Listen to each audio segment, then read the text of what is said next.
I'm Justin Budd. I'm that guy.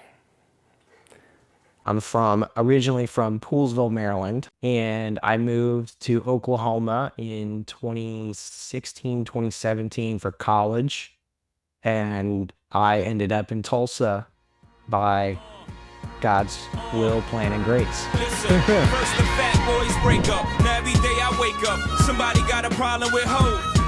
What's up, y'all all fed up cause I got a little cheddar and my record's moving out the store? Where's the love? I said, where's the love?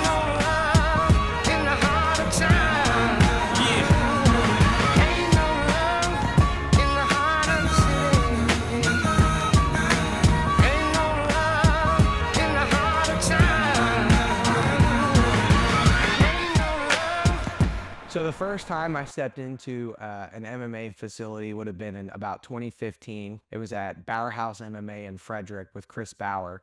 The security guard at my school, who was also my first boxing coach, David Shihai, basically, I guess he was friends with Chris and asked Chris if he would allow me and my friend Sean McCoy to clean the facility in exchange for membership. And then we would go straight from school, pick up our gym clothes and our MMA gear, me and my friend Sean McCoy, and we would go straight to Bauer House, and then we would clean until about 5 p.m. That's when classes would start, and then we would jump in on the classes, and then after class, we'd wipe everything down and then head home about 10 o'clock at night. A couple of specific things that kind of attracted me to MMA. I got bullied, as you know, I got bullied growing up, and I always, you know, I always stood up for myself, whether or not I should or shouldn't. I always stood up for others. So my mom always called me Justin the Just. And, you know, so I started getting in fights probably about 5th or 6th grade. And I don't know, that kind of made me realize I loved fighting. I didn't like hurting people, I just loved fighting. I don't know why, it was like a thrill to it. I started to realize that it was the only thing in life that I could learn and understand it. Because I would go to school and I was, you know, in special ed, I was on an IEP program. I mean, I just struggled in school. But with fighting, it was like you showed me something and I could get it. And even if I couldn't get it, I had this ability to like outwork other people. That in MMA works, you know. And then another thing I remember was I would always punch holes in the wall. You know, my mom and dad got me a punching bag, like a sandbag. We kept it in the garage, and when I would get angry, my mom, you know, would obviously pick up on me kind of getting amped up, and she was like, go hit your punching bag. I would hit it as hard as I could for like, I think like a minute, and then I was like, okay, I'm cool. It wasn't necessarily that I wanted to destroy things or anything like that. It was just like, I would get this pent up energy and anger, and I had to go hit something. And so MMA kind of like, I don't know, it just did that for me in a way where I wasn't about to have a tantrum, so I had to go hit something. But every single night, I was, you know, like hitting things, grappling, doing all kinds of like physical exercise where I could do that, and I'm learning how to defend myself. So it was a simultaneous thing. So I think just like realizing that this was something I picked up easy, benefited my mental and physical health, I was like, man, I want to do this for a living.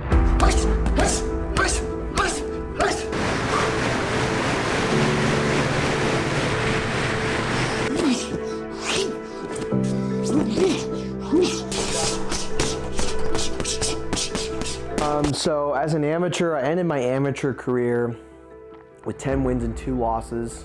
I was the #1 ranked amateur at my weight class. I fought, I think like 8 fights at 185, and then I moved down to 170. I had some pretty significant fights, like some close calls. I'd say Parker Didier was a pretty close. I got a split decision win off that. Montaigne McFarland was a really close one. He's this giant dude. I fought Alex Pereira's teammate, and his name is Julian Reza, and he's a great dude, great guy, really very pretty striking, very sharp. You know, he managed to, he kind of got tired in the first round. He got caught up trying to ground and pound me.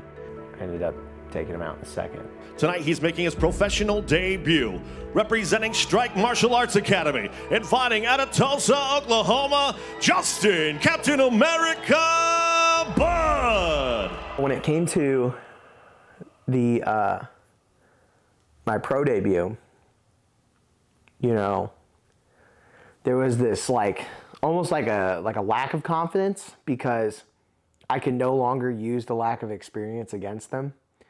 You know, so Caleb Jensen was, I think, 9-0 or 8-0 as an amateur and 1-0 as a pro. He had never lost, never tasted defeat. So that's a lot of pressure to come in and be the first of somebody's losses, you know, and I'm going to have to be the first person to do this to this guy. But, you know, when you go up against an undefeated fighter, especially someone with 10 plus fights, it's either one of two things, right? Either he got lucky or he intentionally has no losses. And that's a scary thought. I used to glove touch and then circle. And every time I would circle, I'd put my back on the cage. And so I did that, and he used it by cutting off the ring, and he set up an overhand right with a body shot, and it broke my zygomatic process, which is a cheekbone right under your orbital. Yeah, it was piercing into my sinus. Then I fought the rest of the fight like that because it was the first punch he threw. Cracked me right in the bones. Well, then he went in low, and so when he went in low, I cracked him in the face, and it rocked him, and he went back. And I took the center, and it was like, all right, game on. Like, we played this in and out game pretty much the whole fight, where I would kind of jump in, throw a combo, jump out, and I was trying to find my range because he was so long. I couldn't rush in because he was really good at counterpunching. He had great movement, and so I was kind of trying to find the end of my punch on him to where I could get offline. I finally figured out his range, and so then I was like, okay, I'm gonna throw a super crazy head kick, and he's either gonna block it and it's gonna knock him off balance because I'm gonna throw it really hard, or he's going to eat it and he's gonna get knocked out. And what I did was I cut this way, and then he ducked. So I felt the kick miss, and there was this moment of like, oh man, like it's either over for me or him, right? And so as soon as my back turned, it was like, all right, here we go. Whoosh.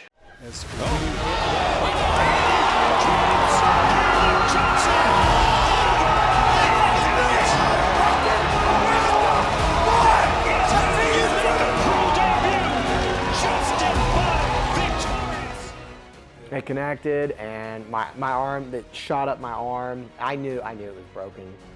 Yeah, the moment that broke, I was like, man, you know, but I didn't care. In that moment, I was like, break, and then I was like ready to go, and I saw him kind of eyes roll back, and then he just went down like Goliath, man, and it was very surreal of a moment. It felt like a movie, for sure. Seconds in the very first round, declaring your winner by knockout, the multifaceted Justin Captain America Bud.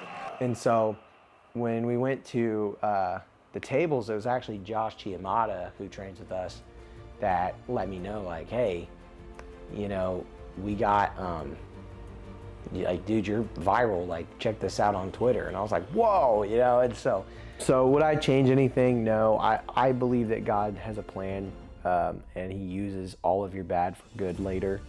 And so, you know, when there's bad that helps you kind of develop into who you are, it ends up being the reason for the good things that happen later when you finally do submit to God's will. And so I firmly believe that as long as I'm doing it for God and not for me, that everything's gonna work out just fine. So I wouldn't change a thing. I think if I can stay active this year and fight 3 to 4 times this year and maybe 5 times next year, I'll be getting that call into the UFC. If I'm winning, but I think if I can get to about 10-0, 11, 12-0 against decent people, and I'm fighting the right guys, yeah, I'll get a phone call for sure. So that's where I'm looking next 2 years. First the fat boys break up. Now every day I wake up, somebody got a problem with hope. What's up, y'all all fed up cause I got a little cheddar and my record's moving out the store. Where's the